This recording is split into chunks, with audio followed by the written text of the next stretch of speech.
Let me add that one in as well. I'll add mine. And let me hit the go lives on the faces. That's that one. Go live. So that's just starting. Oh, we are live. There we go. Morning, Sarah. I'm just going to let Sharon into the room. And there we go. Morning, Sharon, you're just coming in. So, hey, everyone. So we're just live on Facebook now, and we have got Sarah Cordiner here from Techmatics. So today, Sarah, we are going to talk about being authentic, like being yourself with your audience and your crowd. If anybody watching this on Facebook now, jump in. The link should be in the live. If you're watching that, jump in there, watch it live, put a comment in, come and chat with me and Sarah. But yeah, talking about being like authentic with your crowd. Um, and I asked you to come on to do this because we were just saying quickly before we went live how like I just love your presentation of yourself online. Like you don't take yourself seriously, um, but at the same time you are like super serious. And for those people that maybe don't know you, I'll give you a brief intro and then let you intro yourself. But you have a huge business through High Level. You've got the gold. Is it what's the one after the Saspreneur? The We're gold we're platinum this year, picking up platinum next week. Woohoo! raise the roof. I'll celebrate that with you in Dallas. I got my ticket this morning for Dallas. Came through in my email. How exciting! Yes. So we can celebrate that in Dallas. So I think it's fair to say you've got a pretty reasonable business, to say the least. So, and the way that you do that and run it, there's obviously a massive amount of serious business, that needs to be done to make things work. You're very dedicated to your users, or your client base, or your followers, the people that you educate, and everything like that. But at the same time, you are like super authentic as you go through and the way that you present yourself. So that's why I wanted you to come on today. We've had a few chats. We've caught up for a couple of drinks before in the Gold Coast and stuff like that. And I think you are the perfect representation of authenticity. Um, so would you like to just give yourself a brief intro and let people know your story? I just wanted to welcome, there's quite a few people that have just jumped in now that we've actually gone live. So we've got David, Titus, oh, they all just moved around on me. Luke, Sarah, Sharon, uh, another Luke, I think. Morning, all. If you have questions at any time, please raise your hand. I know that Sarah would be happy to share and answer any questions because she is a fountain of knowledge. So, Love it. Well, thank you very much, Gary, for the invite and the intro. Obviously, we've been able to become friends over the last 12 months with our both very different respective GHL-based businesses. And we've done a lot of things together already, haven't we? We've had a summit together that we've attended and both speakers at in we Sydney did. at the We Agency did. Ignite event. Yes, we've had local catch-ups, fizzy ones and geek chats, as I like to call them. And obviously, we're both off to the GHL summit in Dallas next week, which is very exciting. This is a really interesting topic because authenticity isn't an area that I'm an expert in, nor I'm in any way qualified in what authenticity is or how to be it. But it was really interesting when Gary came along and said, look, I see you being this person. And I think this is one of the really core fundamental things that I've learned about branding over the last 20 years of being in business is that our brand isn't necessarily the logos or the colors or the graphics that we have around our business.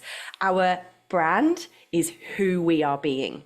Our brand is literally the person we are acting like. It is the way that we leave people feeling. It's kind of like, and some Aussies are gonna laugh at this analogy, but a snail goes along and leaves a little snail trail behind it. We're all leaving this kind of Yeah. metaphorical snail trail behind us, right? Whether we realize we're doing it or not, whether we're conscious of it or not. And that snail trail is our brand. So is yours all sludgy and this and that, and or is it very formal, is it very calm, is it very proper, is it polite, is it very excitable, is it very energetic, is it very casual? The answer to that is really none of them are wrong or right, but what we are ultimately doing with that snail's trail is connecting with and attracting certain kinds of people, and we're repelling certain kinds of people. And the more we become aware of who we are being is our brand, the more we can live into that and turn up the volume on those natural parts of us that we actually like being ourselves. Because as business becomes more fun, we have more success, which is really interesting. So my actual background is I'm a teacher trainer. I'm a qualified educator. I help people create online courses, coaching programs, memberships. I also do curriculum design for registered training organizations, universities and colleges. I've been doing that for about 20 years before it was sexy. And as part of that over the last 20 Maybe you've years, made it sexy. I don't obviously know.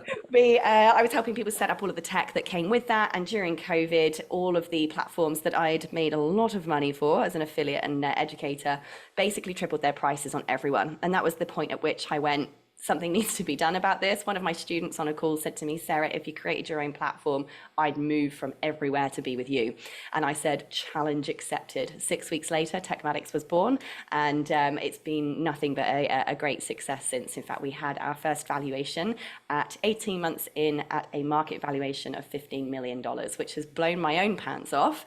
And of course, market valuations, let's just be transparent here. Valuations of anything are kind of crap because it's a bit like you getting your house valued, right? Mm. Yes, there are all these different kinds of assessments that say we reckon the market would pay this for it. However, the value of something always comes down to whether somebody would actually get that cash out for it. So let's just Yeah. put a bit of reality into some of these things that we hear online, okay? Because not all of them are as grand and amazing as they sound. And this is, I guess, one of the things we're talking about here is being authentic and being real. And where there is sun, where there's excitement, where there's glory, where there are trophies, there's also big ass piles of shit. There is also days where you're pulling your hair out, you've cried for 7 hours, and you just sit there and go, why didn't I get a normal job? And I think that's one of the things that we're here to talk about today, is that yes, we need to, in our industries, in our various different businesses, need to show and create trust. We can only generate that if we do carry ourselves with a degree of seriousness, when we are showing that we are trustworthy beings and people. However, the people part is just important, showing that we are still a person living life, Yeah. because, people are doing business with people no matter what. And the more we show that we are just a people too, the more we create those connections and likability and trust. And that's, for me, certainly been a large, I believe, growth element in my business. Yeah, because it's about like being like really relatable to people as well. Because like you talk about that, like building your business is valued at $15 million, and yeah, is it, will someone pull out their wallet for that? Maybe they will, maybe they won't. But let's cut that in a third and say it's worth $5 million. All right, that's still an amazing business, right? People, out there are just like we dream about making a $500,000 business. So there's that level of like, how to not give a shit while giving a shit. I kind of think of it like that. So I care so deeply about all our customers, our product, our service, like everything. Like I get people DMing me and I'm trying to help them out whenever I can, in the evenings and weekends, because I care, because like that's our product and the product has to stand up. And then people care about that because you're like, yep, you're trying to help them. So I care so much. But at the same time, I have to try and be a bit removed and go, okay, I can't care Yeah. too much, because if things go wrong, on a day, or you get a customer that is upset, because that happens to all of us too, right? Hands up, Got people pleasers on the call, right? Anyone here? Yeah. How many yeah, people, actually feel hurt if you get somebody say something horrible about you? You're scared of being criticized. You don't want to have something mean said about you. Like there's a few, yeah. And I know some of us are like, I don't care. But then, when someone does say something awful, it does cut. If you care, it yeah, cuts. And the more you care, the deeper it cuts. And so, yeah, you're right, Gary, you're constantly creating this balance in business between, how much you love and you care about everything, how much you want to please everyone and make everyone happy and satisfied. But at the same time, you also simultaneously, whilst keeping your heart soft and open, have to somehow develop a thicker skin too. And this is certainly a balance that I've struggled with as my business has grown, as my public reputation has kind of expanded in my little niche, at the very least, anyway. with more followers, more fans, more people that like you, come this darker side of humanity, this kind of darker segment of society that maybe are the tall poppy slashers, are the competition dressed in sheep's clothing that are coming to sabotage, that are just angry, dark, nasty people that don't care what destruction they're leaving in their snail trail, right? Yeah. Is put out there purely to destroy. And you do witness more of both of these sides when you go out there. And I know that a lot of us, who do care, do have these fears of, what if they hate me? What if it all goes wrong? And keeping that balance, I've found, has been part of, remaining professional and always putting the CEO hat on and asking myself, for instance, there's a comment online, how would I want my response to be seen if it was put on the front page of a newspaper? If Very good. you, yeah, and if you imagine every single thing you write has the potential to go on the front page of every newspaper, on the primetime news, and go completely and utterly viral, would you be proud of how you showed up? Would you be proud of the brand or the snail trail that response or that piece of communication showed you up as? We can all, in a moment of desperate attempt to protect our name, our brand, our reputation, to show how great we are, to show how much we really do care, we can sometimes react in an emotional state. And that stuff can come out wrong. We've all been in or are in relationships where we've had a moment of heated argument and said something we didn't mean. We've said something that came out the wrong way, and it's caused more problems than if we'd just taken a deep breath and gone back. And on top of asking myself that question, if I was putting my CEO hat on, and I literally imagine myself putting the hat on, let's remove myself from a moment of emotion and feeling and protection and defensiveness, and please look at how great I am and how much I care.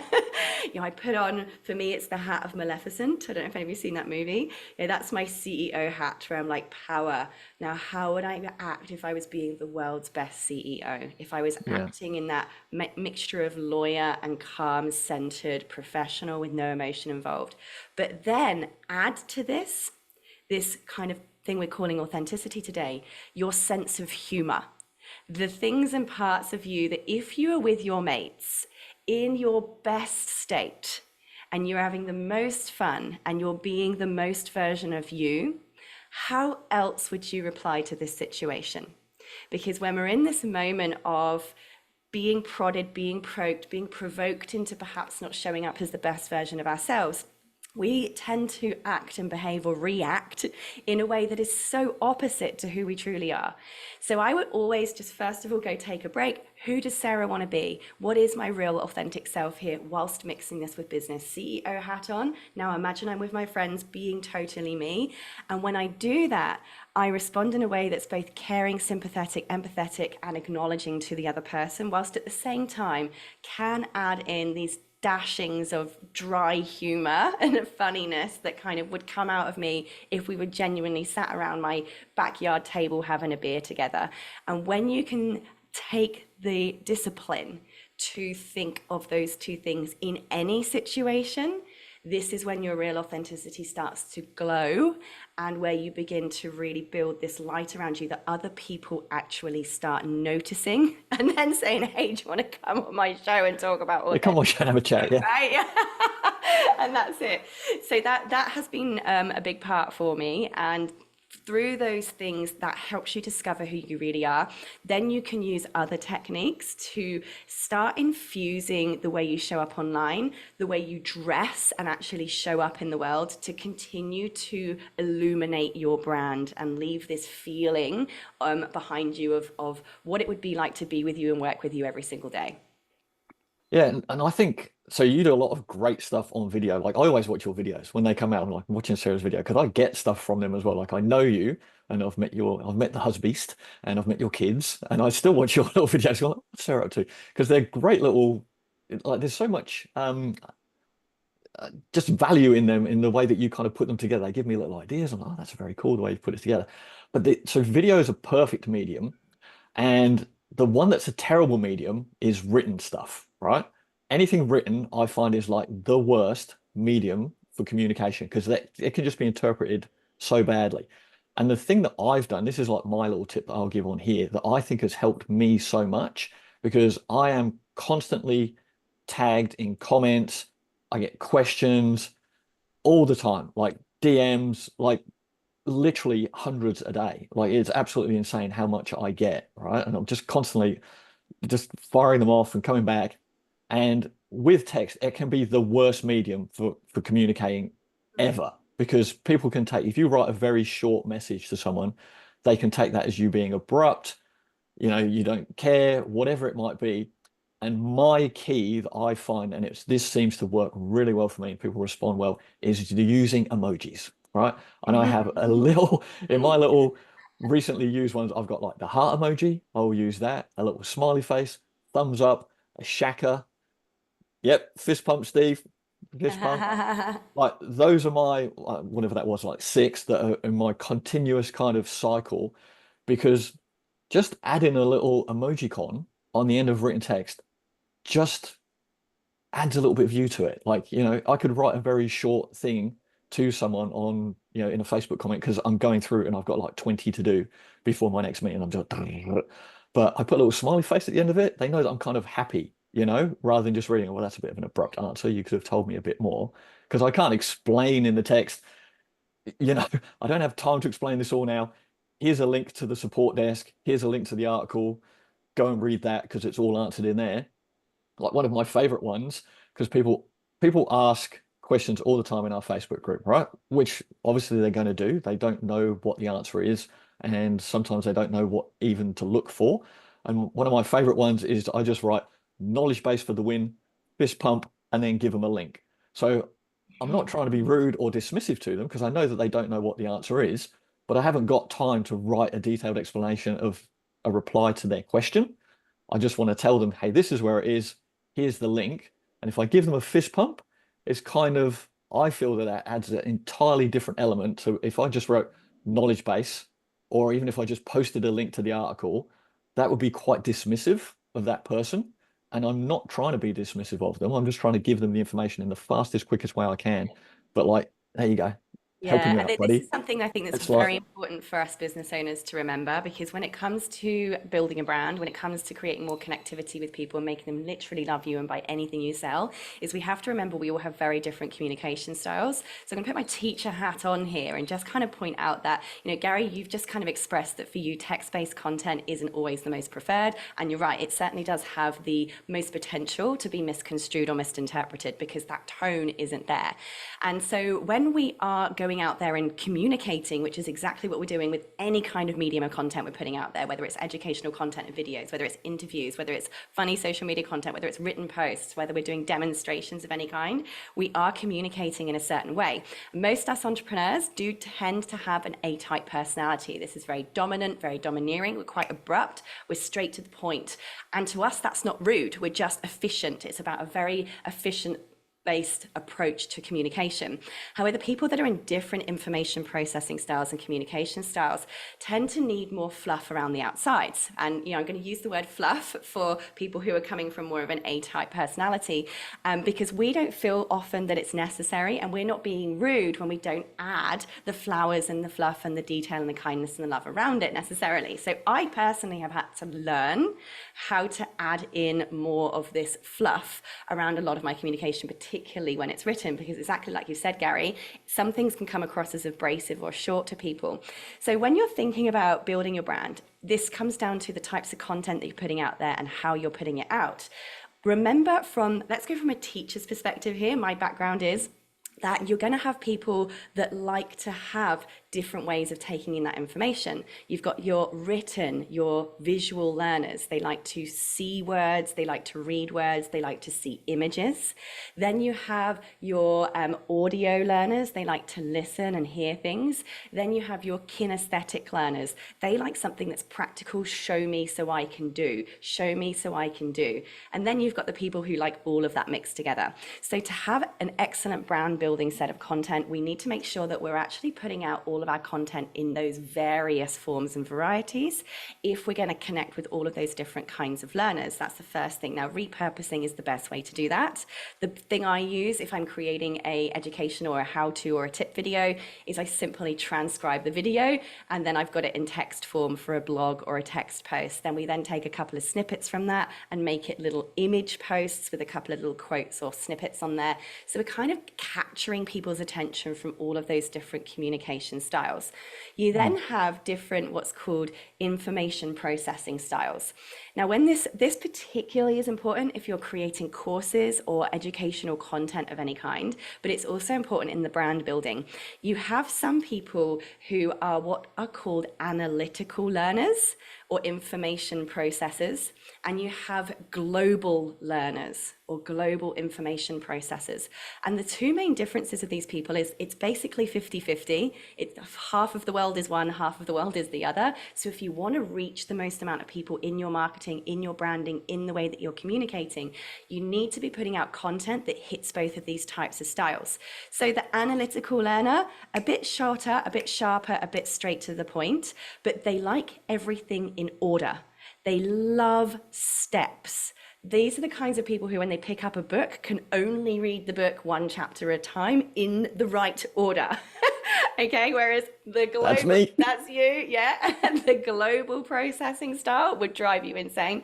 The global processing style is quite happy to pick up a book, flick to a particular chapter that's of interest, read that chapter and be like, I'm good, I read the book, right? Yep, That is, that's my wife. that's, there we go. So these ones are really important because the global learner likes to pick and pull apart ideas and concepts and then apply them to themselves in their own lives in a much more creative way. The analytical learner is going to follow a recipe. They want you to say, please do the following things in this exact order if you want to succeed in the thing I'm teaching you.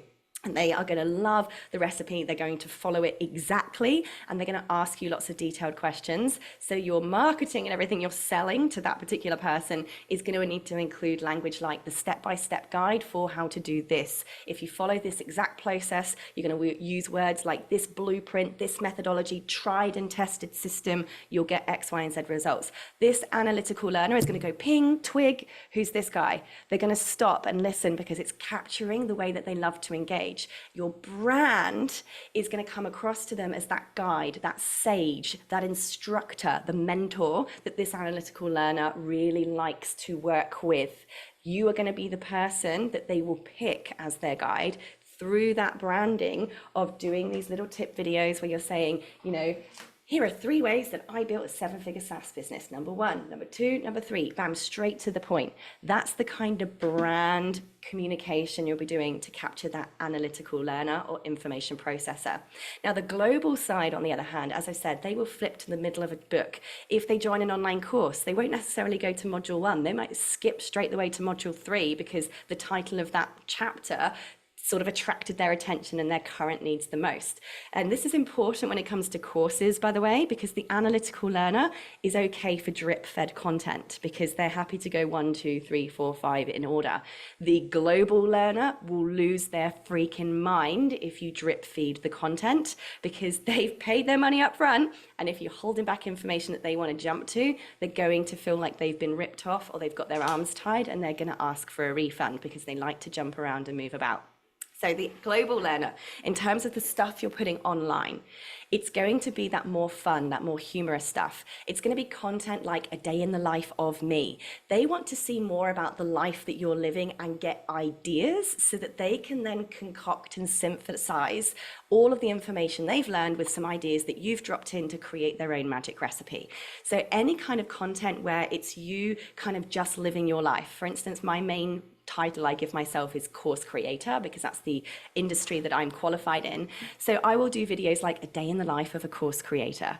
And you just do these little vlog videos where it shows, here's me, having an actual battle with a 4-year-old before I get to work. It's Monday morning, just survived another round of the Hunger Games. Anyway, now let's get down to the real business. It's these kind of things where I'm filming behind the scenes, I'm showing what I'm actually doing with the bare feet in the home office, and often a dog turd under a desk or something like that, and going, this is my life. The global learners like that kind of bigger picture perspective, and they like to then go and kind of find the how-tos themselves. So these kinds of two ways of understanding how people tick actually then informs the content you create, the marketing you create, and even the way that you deliver your products and services behind the scenes.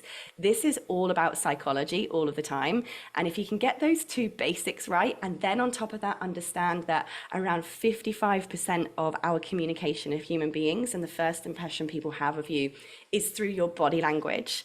38% of how they judge you is through the tone of voice that you're using. And a tiny little, is it 5 or 7%? I'm terrible at maths, is going to be the actual words that you use. So this is where support of what Gary just said at the beginning of this section about words is that video, which enables you to share that whole 55% of your body language, Yeah. the 38% of your tone, and that 5-7% that's left is the actual words yourself. You have way more power and control, over 80% more power and control over the way that your message is delivered, the way that your brand is being expressed, and the way that people are going to receive you. So what about, because while you're saying all that, it's making me think there's going to be a lot of people who watch this later, because this will be, in the live, and people will watch this later in the replay and stuff, sitting there and they're going, well, they can write, and they can, oh, that's a great idea. I can put some emojis in my things and that's fine.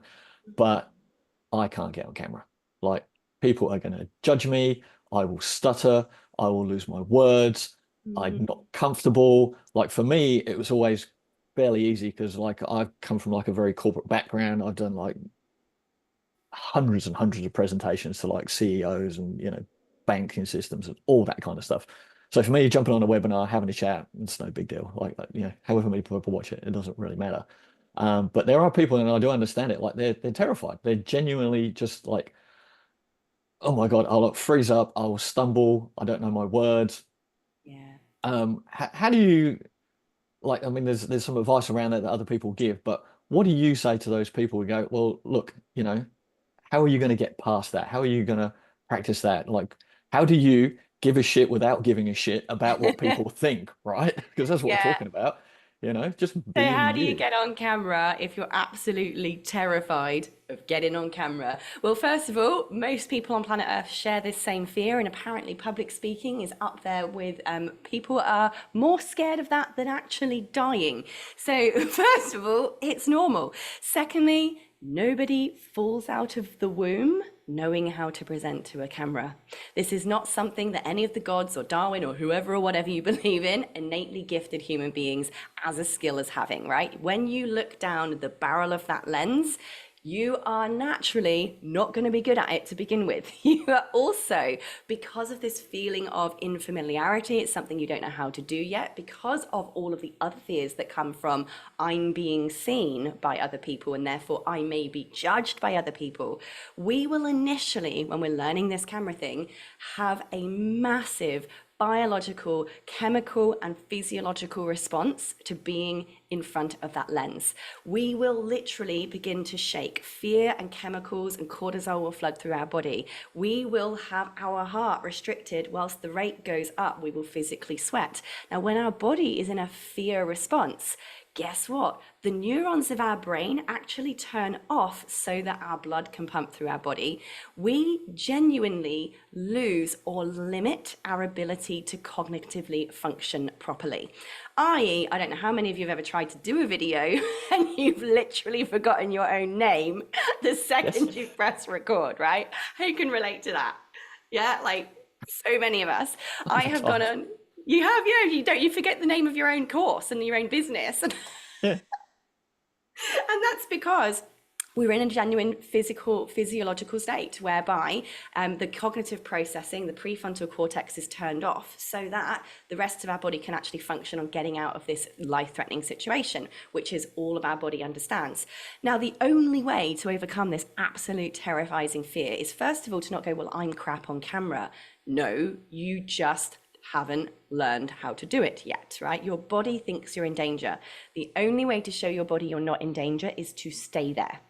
is to start talking absolute codswallop to the camera. And this is genuinely what I do and what I teach people to do every day. As a course creation coach, I literally teach people how to teach effectively, right? So the only way we can do that is I say some of them require a little glass of courage, but I say, right, I want you to literally walk me through your day. Every single thing, what color undies you put on, what you had for breakfast, every single part of your day, and just start talking to the lens. Absolute gobbledygook rubbish. Now, after about 5-10 minutes of people talking total rubbish to the lens, what happens?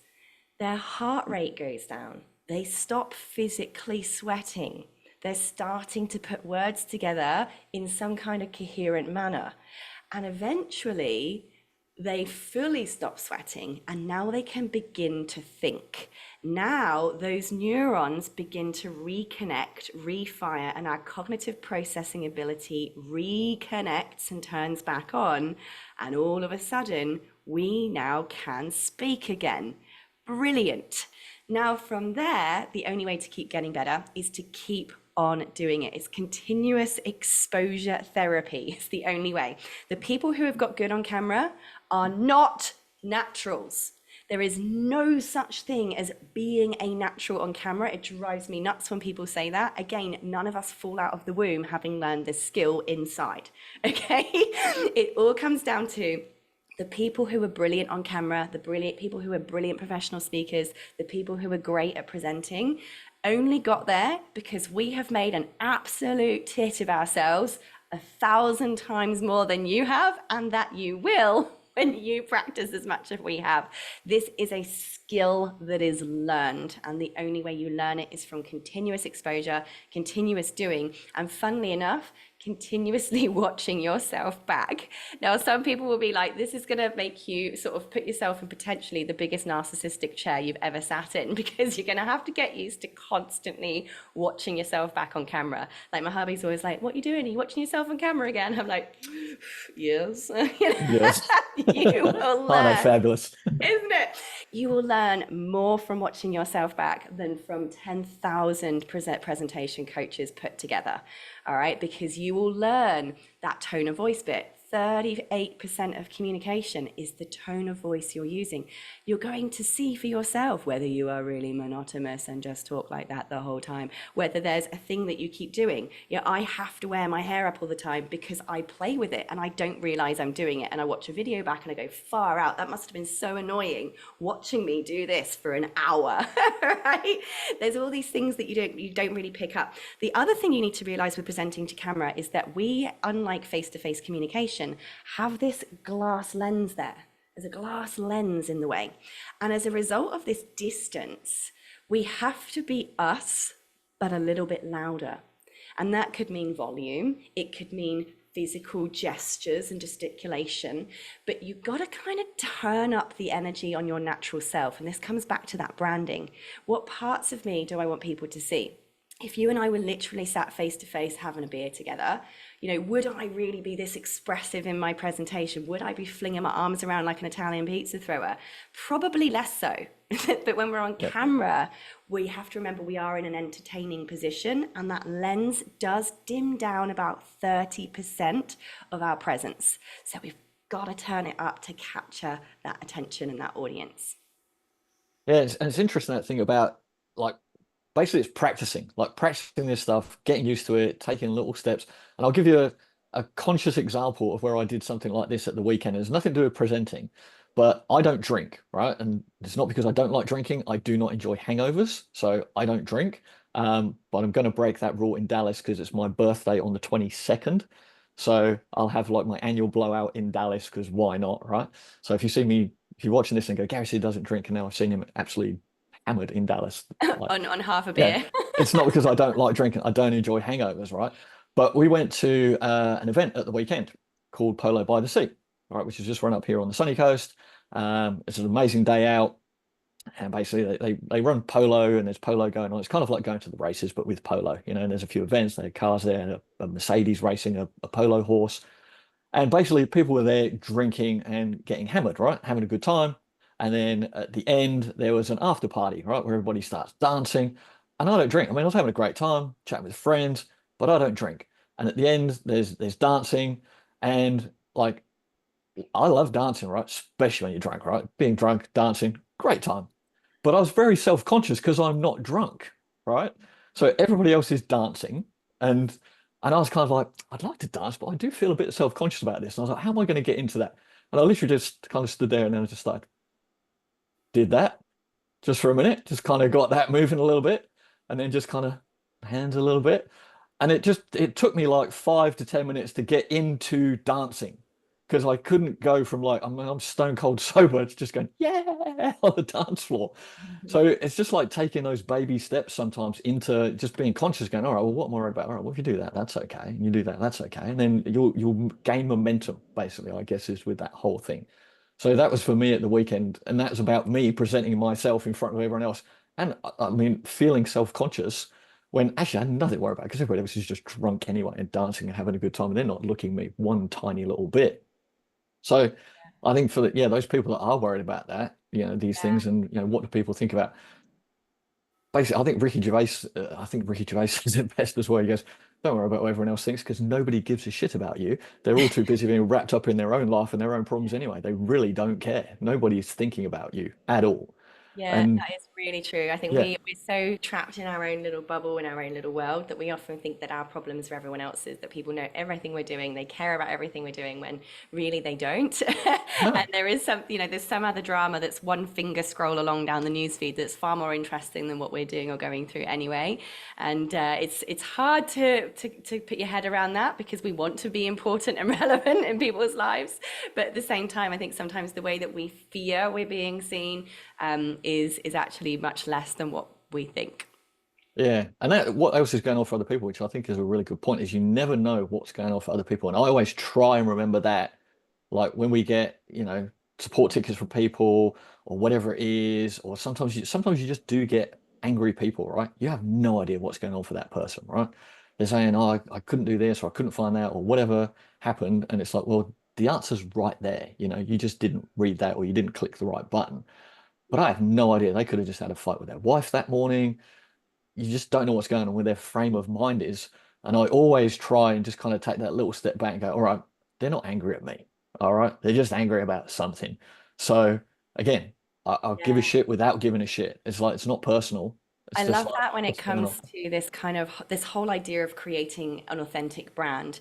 These touch points that we have with people are the moments at which we completely reinforce and put into place that brand and that reputation that we have. And like you said, most of us watching this today are in either the SaaS or the tech industry, which is, one of the toughest industries to be in when it comes to customer service, because people usually only get in touch with you when they perceive that something's broken, they don't know how to do something, they're frustrated about something. And a lot of the communication that certainly our frontline support workers are receiving in this field, right, across the board, not just me, are people being angry and frustrated and annoyed, right? Not usually in their best selves, in their best moment.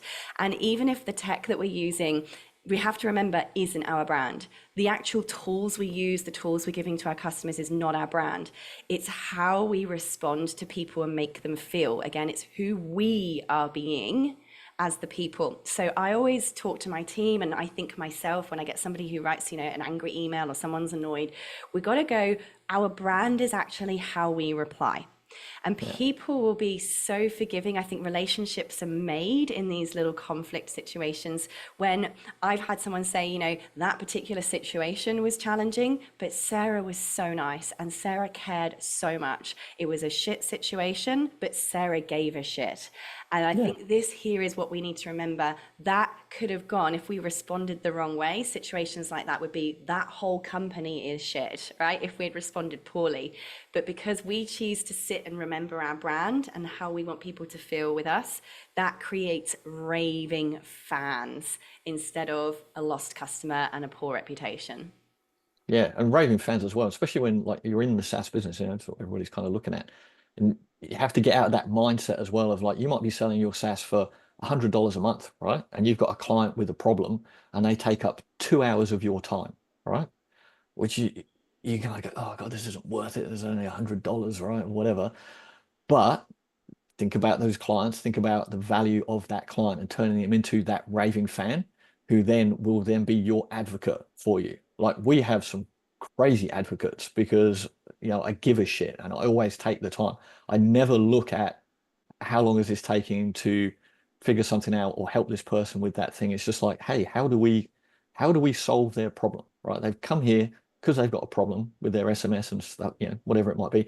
Even for other stuff, right? We get people asking us questions about, just things with high level or workflows or whatever, which is not, we know about that stuff, but we're not paying us for that service. There's high level support for that, or you should have your own white label support for that. That's not for us to do, but we'll try and just kind of give a bit of guidance or a bit of advice and take a bit of time to help people because they're here now. So how do we help them?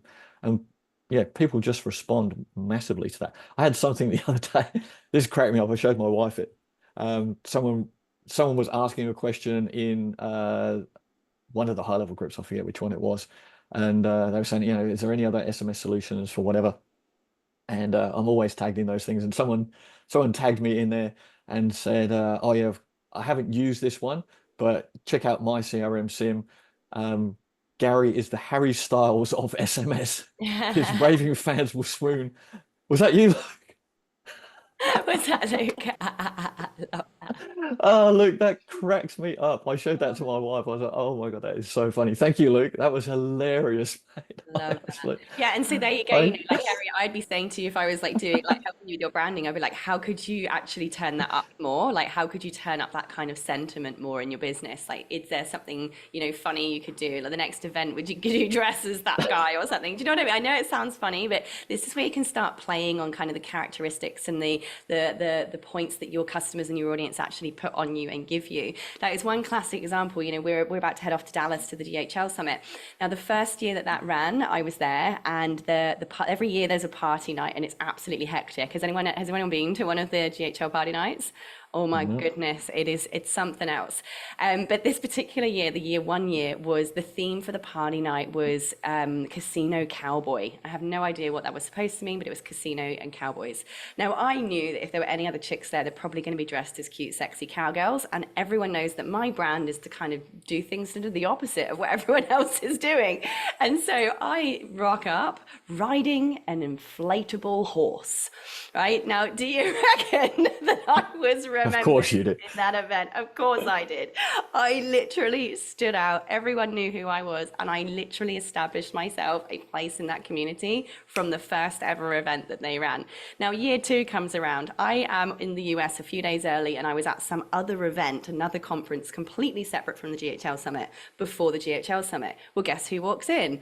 Robin, Alex, and Sean Clark, right? So the 3 boy founders walk in and they're like, "Hey, Sarah." And I'm like, "Hey." And they're like, "I hope you've got a cool inflatable costume for this year's summit." And I was like, "Oh, actually, I didn't because I'd been living in the bush." Now, first of all, the founders of a multi-billion-dollar company literally recognized me and knew my name because I did something that was my brand Yeah. turned up, right? So get this, it goes further. Because that made such an impact, I'm sat in this foyer of a hotel with the founders of GHL. And I think it was Robin who turned around to me and said, "I'm going to get you one." And I'm thinking, it's like 2 days, 3 days until summit. How are you going to do that? I'm used to living in the bush. It takes 9 weeks to get all your mail. Anyway, he goes, "You're from Australia, right?" And I was like, "Right." Well, I go back to my hotel room that night, knock on the door. This delivery person hands me a package from Robin at GHL. I have myself a giant inflatable kangaroo. So I walk in year 2 dressed as a giant inflatable kangaroo, which obviously goes down in secondary history. Now it's all these kinds of demands as to what Sarah's going to be wearing this year. You'll have to wait and see. But this is an No, example of where you've got to turn up these characteristics that people give you. Who are you really? Who is that guy underneath the CEO hat, underneath the parent hat, underneath all the responsibilities hat, underneath the serious hat we have to wear? Who is that guy really? Who are you when you're at your best, when you're in your most relaxed state, when you're with your friends? And pick elements of that you can turn up and show in your marketing every day, and drip your serious stuff and intersperse your serious stuff with this real stuff of who you actually are, because that for me has been one of the ways that I can turn up my brand. I'm not suggesting everyone should go out there wearing inflatable costumes to serious conferences, but this is where, like I've pulled in mum life and I've pulled in the challenges of life. School holidays, there'll be a video of me with the background music of the never ending story. There's all these things that you can kind of look at. What is everyday life for me? And if I was to capture that in a 10-second clip on video that other people can relate to and go, oh my God, you so get me too, that's where you're going to build an unforgettable brand. I'm just going to share my screen for 2 seconds because Luke has just shared something in the chat, so I want to get this on the camera here. It's going to be funny. I think this is a recommendation for a costume for me. What do you reckon? I reckon you're going to totally rock it. Don't I drink could any red wine. I could totally pull that off. Thank you, Luke. Hey, That's amazing. I reckon that is it. Harry Styles inspired. Luke wins Amazing. the internet today. So is there a party at Dallas like that I need to get a costume? I wasn't even aware of this. Yes, this year's theme is, I don't know if I'm allowed to say, am I? I think I only know because I'm a speaker. Tell me Been after. announced? I don't know. All right, it didn't come from me. This year's theme is Great Gatsby, just in case you need to buy yourself a dress, Gary. Sure. Harry Styles dress. All right. I was Don't not tell aware of anyone I that. told you. Act really surprised if they haven't announced it yet, okay? Like, no way. No No, no. How are idea. you supposed to get something beforehand? Yeah, it's always a little bit of a rush. All How right. exciting. Well, So who's going to do more videos? yeah, Yes. we've got like 10 minutes left. We've still got Anyone want to Luke ask any and questions? Sharon and Sarah on the call here. You have got the opportunity to ask Sarah any questions, or sorry, Sarah is still on here with Sarah. So you've got the opportunity, guys, if you have any questions for Sarah at all. Bearing in mind, we're talking about, being authentic here, but platinum saspreneur here, like there's not too many of them. So I think maybe some questions for Sarah while you've got the opportunity. Please feel free. I'd love to learn more about what Sarah does. Ah, okay. Well, What this is does one of you the do? things that I love about High Level as a platform is, and what I love about going to the summit is you realize and get exposed to just how there are absolutely unlimited ways of using it. And one of the common themes I've seen around all of the people that are really successful. So those of us who are all in the gold awards and platinum awards, there's something that they all have in common as to how they got there. And that is that, not that they're completely insane, a little bit, is that they've picked something that they've already done themselves in everyday life in some capacity, and they actually understand how annoying that thing can be when it's not working and how awesome it can be when it is working. They've picked something that they already know and have been living in themselves, and they've used GHL to kind of build a business around that. So my example is, as a course creator, as someone who teaches people how to create courses and memberships and educational products, how to build a brand with their knowledge and their own IP. I kind of knew exactly what tools, what systems, what setups, what automations, what kind of tech my very specific teeny little niche of course creators needed in order to succeed. Why? Because I had been creating courses for 15 years plus, right? Because I knew that this is what worked in my business. These are the things that I did. Here are the mistakes I made. Here's where I dropped a load of money on wasted stuff. And the people who are succeeding really, really well in the tech space have built their business either to a particular group of people or a niche or a service that they themselves were once a customer in, or just an everyday operating business in, and then now sharing their recipes, their setups, their systems, their software under their own brand. So that has been a pretty big one. So for me, I now have two businesses as a result of this evolution of bringing in GHL into my world. I still continue to serve my existing base of students in teaching them how to create their courses, commercialize their knowledge, and build online personal brands, going out there as speakers and authors, writing their books. That particular business has been operating for almost 20 years. I have 280,000 students in that side of my business, and that is purely my education arm. And I run a coaching program that all of my students basically go through in that side of the business. Over here is when we added in Techmatics, which is the platform from which they can sell all of those courses, sell their books that they make, sell their digital educational products that they create, run their speaker platform from, do their speaker cold outreach from, do all of their personal brand marketing from. So you can see here what I've done is, although I have two completely separate businesses, one's SaaS, one is education. When anyone comes to the SaaS platform and they happen to want to be a personal brand, they then go over and are cross-promoted to the education side. When people come to the education side because they want to create courses and build a personal brand, they need software to then run it all from. So that sends business to Techmatics. So what I've actually created, and I think this is again why the bottom line of my business is so successful, my valuation is also so high, is because I have these two completely different operations that cross promote each other and serve each other too. So if you are already doing something, how can you use tech, whether it's as an agency, whether it's as a service that you're providing, whether you're doing SaaS too, to basically complement something else that you're already doing, because that's going to give you a group of people to sell to, but it's also not completely building something brand new.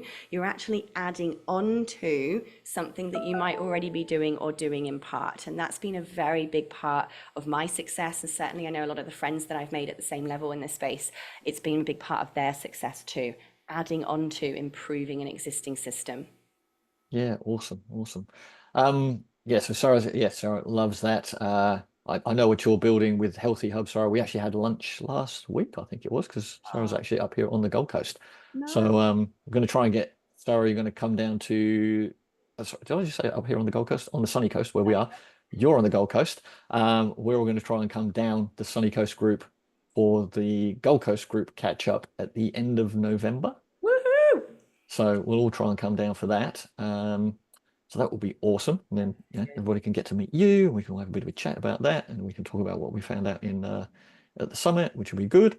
Um, Luke, thank you, mate. Everybody fangirls over me and the money you save them through SMS against Twilio costs. We try, mate. We do try, and we've got more cool stuff coming. Think about WhatsApp is coming out next as well, so that'll be coming out soon. Exciting. So that's cool. Luke, did you have any other questions that you wanted to ask for Sarah while we're here? Put you on the spot, mate. Yeah, that's good. The key question I'm actually exploring for myself at the moment is there is 1,000 things that I can be doing and the visions I can see, but it's quite crippling in the overwhelm of the 1,000 things I want to be functional. How do you, in this process of taking on the GHL, putting all of that brand and that mission into what's the first thing that's more important? How do you defuse it for you? Because I'm, wired at the moment and have to kind of pull my focus down. My personal belief is that success in SaaS or success in any kind of tech or indeed any kind of offering you're putting out to market is as focused as possible, because the second you start offering too many different options to people as your main marketing message, the second they get buyer's fatigue or decision fatigue, an actual phenomena that if people have too many options, they buy nothing. And Gary Capps has been a perfect example of this in this space, right? There's all these different features and functions that he could go and serve people with that he's absolutely equally as expert at, but he's picked specifically SMS phone so that he can become an absolute master, well-known niche accelerated expert in that one particular part. And if you go into any GHL group, this bloke's getting tagged left, right, and center because everyone knows him as being that one thing. And for me, in my course side, in my education side, I got known because I'm a business coach and I teach email marketing and I teach tech and I teach branding and I teach speaking and I teach book writing and all of that kind of stuff. I only promoted the core thing of course creation. So I got known in my space of being the course creation person. People came to that because they wanted courses and then learned I do all these other things too and stayed for a really long time because there was all these other onion layers around it they could then move into and expand into. When I went to SaaS mode, yes, there are 1,000 features that again, I could have said it does all this, and it does.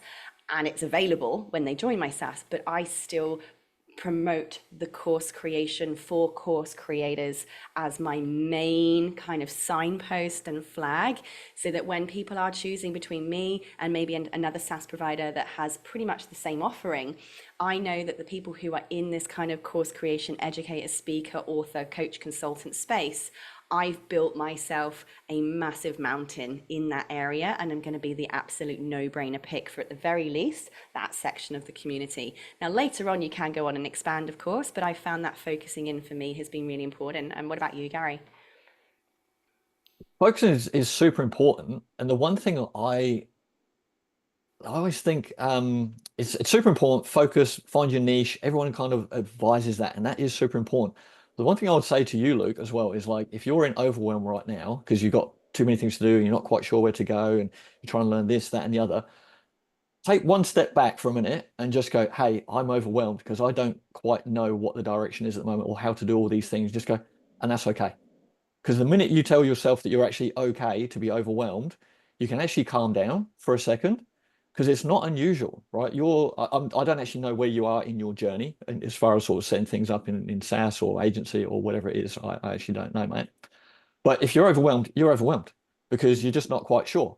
So, and I'll tell you with what I do and what we've built and grown and launched, like we were building it for a few months. We were running in our agency for years before that with SMS, and that was very easy because it was just us. And then I had to build it as a platform that I could sell, and I wasn't quite sure how to do that, so that was overwhelming. And then we launched, and the response to it and the amount of customers we got so quickly was overwhelming.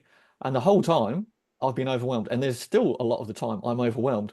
But I actually just go, all right, it's okay to be overwhelming because I've never actually been here before, in this situation or having to deal with all these things.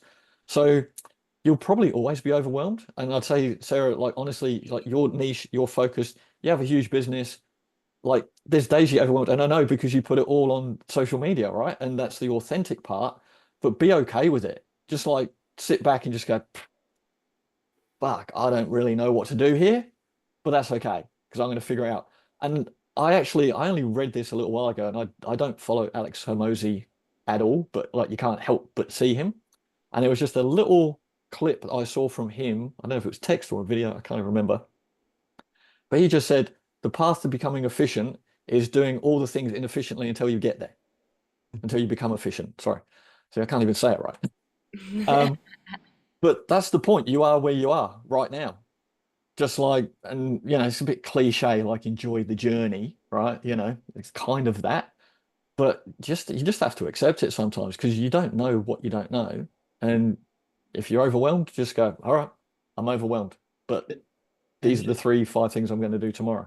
there's Just be okay with brutal it. there's brutal overwhelm in that you don't know how to do it and it's too hard and you feel like you're going to fail. And then there's this other part of overwhelm which is happening probably more, which is it's like, yeah, take a kid and surround them with their 20 favorite lollies, but put them in a circle around them and they don't know which one to go to.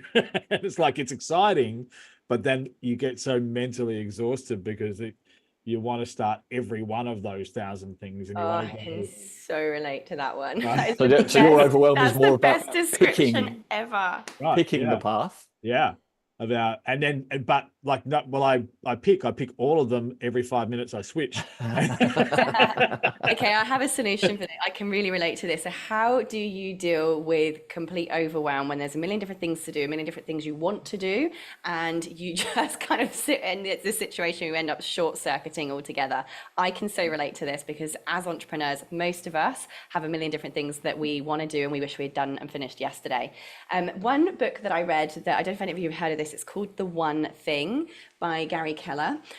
This book is really, really cool in that it gets you when there's a million things to do and a million desires that you have to pick one thing and to think of all those brilliant analogy I've just heard there. There's a little kid sat on the carpet and you put all these lolly sweeties all around them in a giant circle. Which one do they pick? And this is kind of like what having ideas or tasks or a giant to-do list is like for the entrepreneur.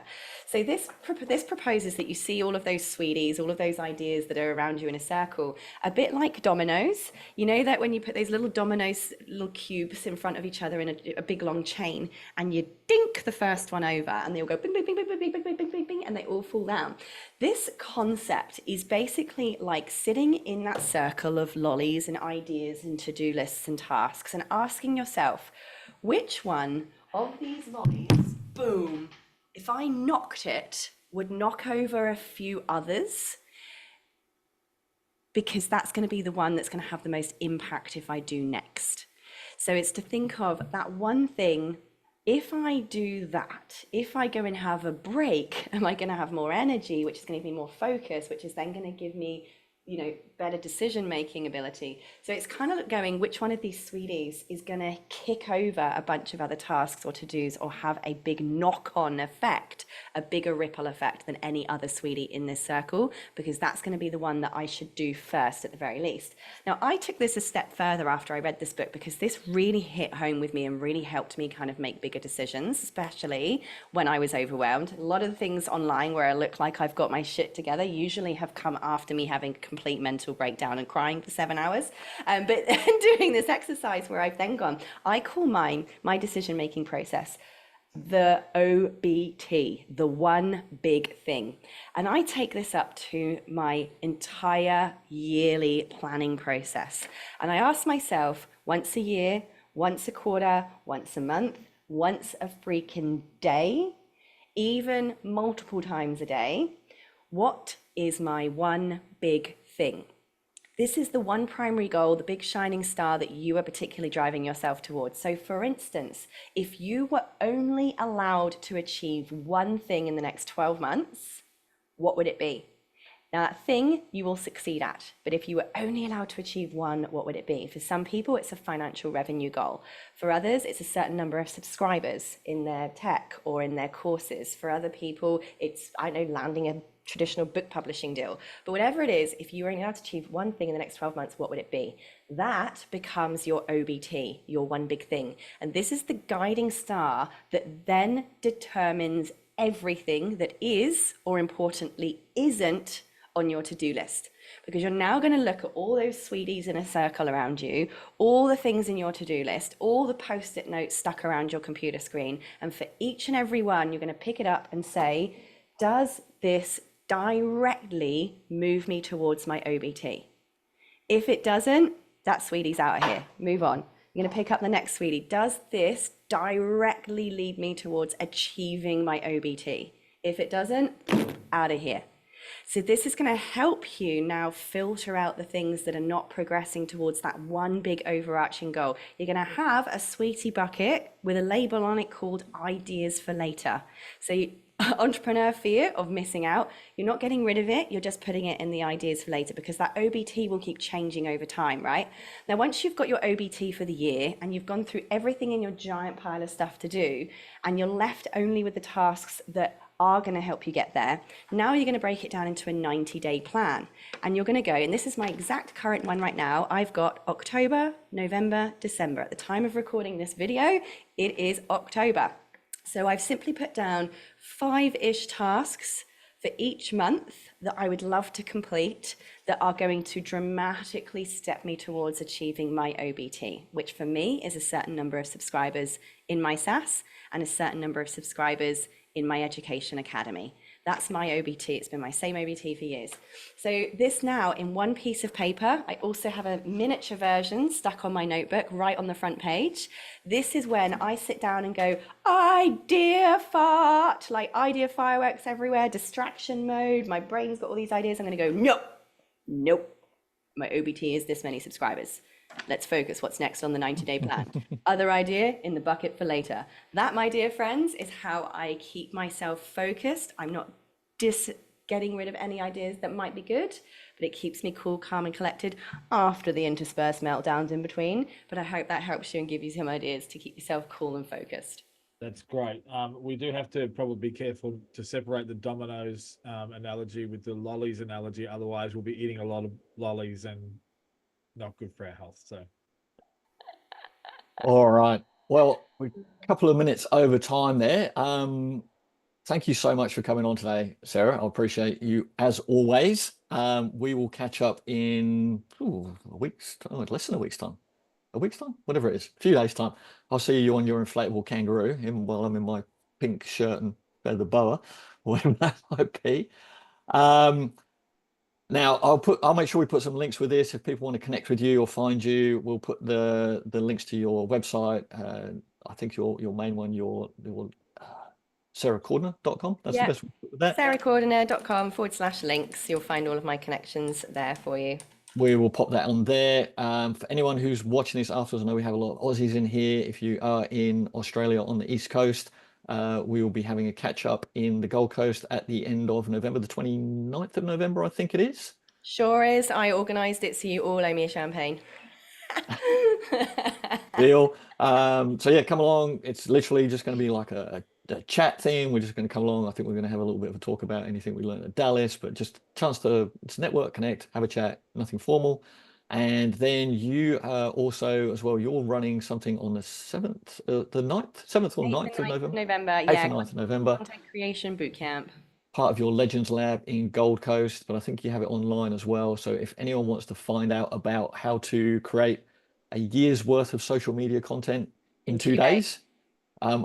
I want to come to that. I'm going to try and get there if I can, but I'm literally going to be back from the States like the day before, I think.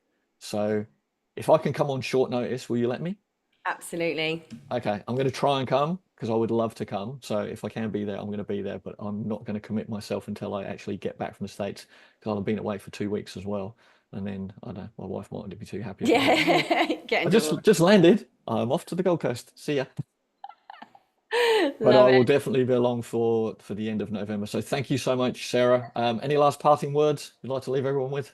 Go out there and shine. The only thing you're going to regret is not doing it sooner. So crack on. No one cares. Perfect. No one cares, but we care without caring. We get. Give a Go shit. for Give a shit without giving a shit. All right. Thank it. you Love so you. much. Thank you guys. Take Bye. care. See you, legends.